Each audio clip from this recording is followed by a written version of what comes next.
그러면 권세들에게 굴복하되 항상 복종하지 않는다는 문제에 대해서는 어떻게 생각하는가? 친근한 신뢰를 들어보자. 느부갓네살은 바벨론의 왕이었으며 그의 정부는 분명히 하나님이 정하신 정부였다. 하나님이 모든 나라를 바벨론 왕 느부갓네살의 수중에 들어가도록 하여 다스리게 하셨으며 모든 나라는 그와 그의 아들과 그의 손자를 섬겼었다. 느부갓네살이 금신상을 만들고 풍악이 울릴 때에 모든 사람은 그 앞에 절을 하도록 명령을 내렸다. 그런데 히브리 청년 세 사람 사드락과 메삭과 아벳느고가 엎드려 절하지 않았다는 소식이 왕에게 들렸다. 왕은 그들을 불러서 그들이 왕의 명령을 불복한 것은 그냥 간과하고 풍악이 다시 울리면 금신상 앞에 절하도록 명령하였다. 사드락과 메삭과 아벳느고가 왕에게 대답하여 가로되 느부갓네살이여 우리가 이 일에 대하여 왕에게 대답할 필요가 없나이다. 만일 그럴 것이면 왕이여 우리가 섬기는 우리 하나님이 우리를 극렬히 타는 풀무 가운데서 능히 건져내시겠고 왕의 손에서도 건져내시리이다. 그리 아니하실지라도 왕이여 우리가 왕의 신들을 섬기지도 아니하고 왕의 세우신 금신상에게 절하지도 아니할 줄을 아옵소서. 다니엘 3장 16절로 18절. 그들은 왕을 대적하지 않았다. 왕은 그들에게 다른 방법을 주었다. 그들은 둘 중에 하나를 선택할 수 있었다. 엎드려 신상에게 절하든지 또는 풀무불에 던짐을 받아야 했다. 그러나 그들은 대적하지 않고 풀무불에 들어갔다. 그 위에 그들의 하나님이 왕의 손에서 능히 건져내실 수 있다고 왕에게 말했지만 하나님이 그들을 건져내실 것을 알지 못했다. 그것은 조금도 문제가 되지 않았다. 하나님이 그들을 건져내시지 않는다면 그들은 불에 타 죽을 것이다. 그것도 좋았었다. 그들의 목숨을 바치고 죽음으로 승리할 것이며 비록 다른 방법이 없을지라도 그렇게 하여 그의 손에서 건져냄을 받을 것이다. 그리스도인들과 국가 정부와의 관계는 어떠한가? 그리스도는 기름 부음을 받은 자이다. 무슨 목적으로 기름 부음을 받았는가? 겸비한 자에게 아름다운 소식을 전하게 하려 하심이라. 겸비한 자에게 복음을 전하게 하려 하심이라.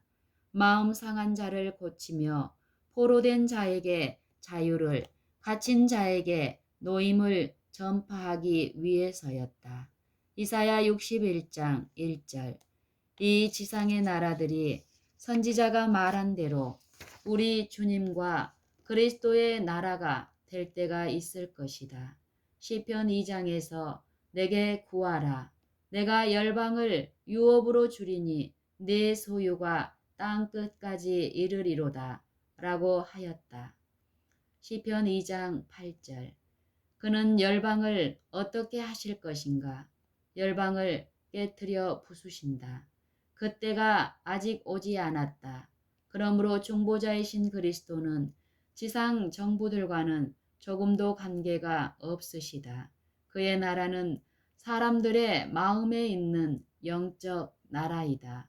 보좌 위에 앉아서 다스리기 때문에 그의 나라는 그의 백성의 마음을 다스린다. 그는 지상의 나라들이 다스릴 수 없는 사람들의 마음을 다스리신다. 마음에 항상 분쟁이 지배할 수도 있으나 하나님의 통치를 막을 수는 없고 평화가 지배할 수도 있으나 하나님의 나라를 방해할 수 없다. 그가 은혜의 보좌에 앉아서 지상 정부들의 방해를 받지 않고 또 그들이 방해할 수 없는 방법으로 은혜를 나누어 주신다.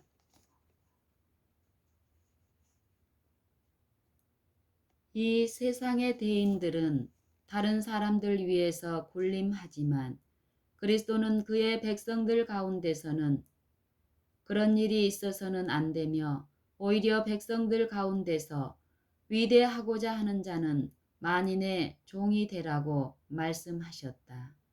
다니엘을 신뢰로 들어서 위에 있는 권세들에게 복종하면서 여전히 하나님에게 복종하는 방법을 생각해 보자.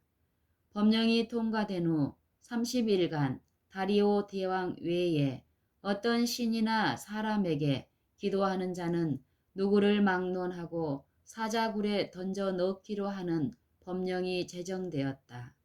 다니엘은 정부의 고위직에 있었으며 모든 그리스도인들과 같이 평화의 시민이었다. 아마 그가 이렇게 했으면 아주 무사했었을 것이다. 30일간 어떤 사람에게 무엇을 구할 필요가 없으므로 아무도 보지 못하도록 내 집에서 문을 꼭 닫고 조용히 하나님에게 경배하면서 내 신앙을 계속하고 하늘의 하나님에게 경배하면 왕의 분노를 사지 않을 것이다. 이것이 우리들에게 매우 중요한 문제이다.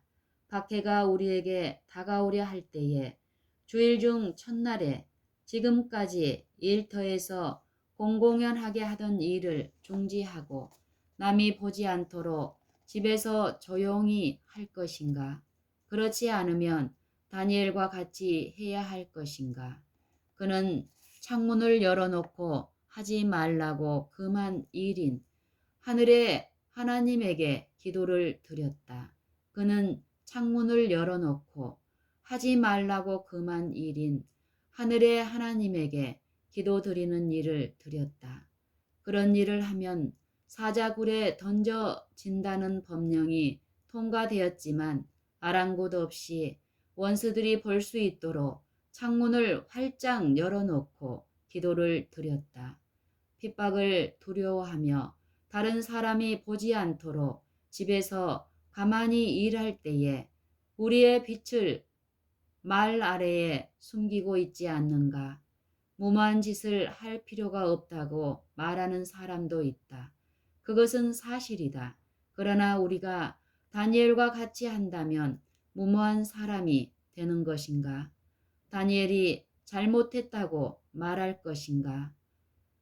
베드로전서 2장 13절로 17절에서 인간의 세운 모든 제도를 주를 위하여 순복하되 혹은 위에 있는 왕이나 혹은 악행하는 자를 징벌하고 선행하는 자를 포장하기 위하여 그의 보낸 방백에게 하라.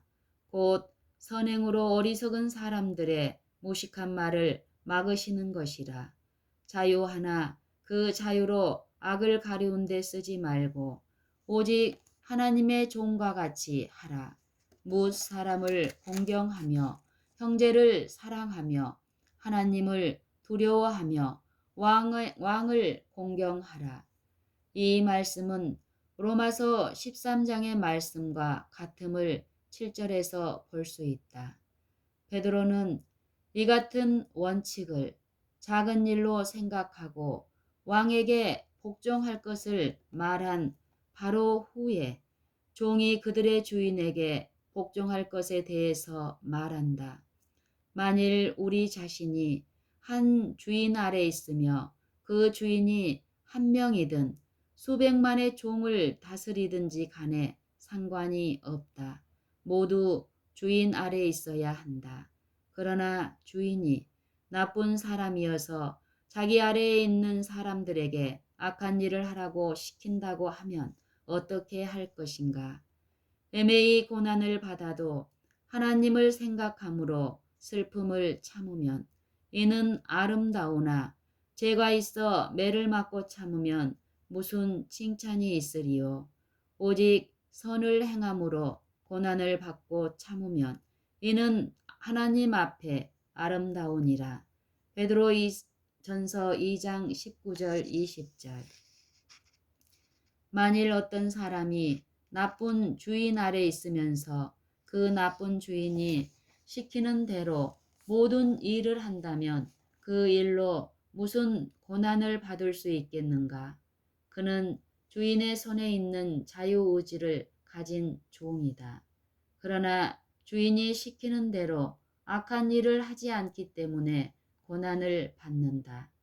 이것은 하나님 앞에서 아름다운 일이다. 그가 권세자에게 불순종하였다. 불순종하였기 때문에 고난을 받는다.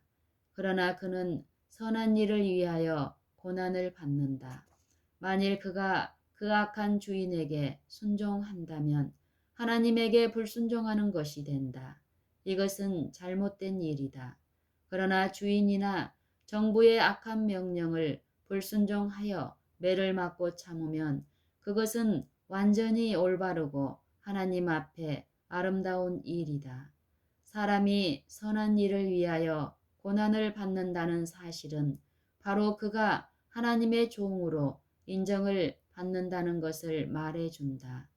그러면 우리가 위에 있는 권세들에게 굴복하면서도 그들이 시키는 일에 정면으로 반대할 수 있는 것은 어떤 경우인가?